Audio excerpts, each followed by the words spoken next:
الله الرحمن الرحيم الصلاة والسلام على رسول الله صلى الله عليه وسلم waxaan joognaa biyo cado iyo wali joognaa waa kan biyo cada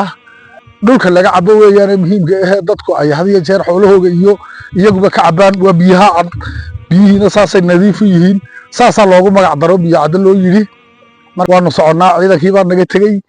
dooxi biyo cad waa dooxaad iyo aad u ballaaran oo biyo wanaagsan baa laga helayaa halka biyaha cad buu ku magac dheer yahay halkan waa ceelasha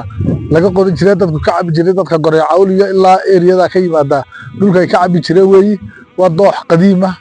oo weyn xagan hoose wuxuu ka noqdaa dooxi amuudeed halkan waxa la socda groupkii socodka waxa nuuxo si hooyanaya Ahmed Baadla ku xiga waxa Abubakar Qalla Shirwa Abdul Qadir gudoomiyaha socodka Maxamed Xuseen Hoori waxa David Aadal Xaaji Maxamed waxa isaguna magaalada waa lagu yaqaanaa roob bana soo gaaray marka roobka ka sii soconaa imika waa ku noqonaynaa magaaladii Boorama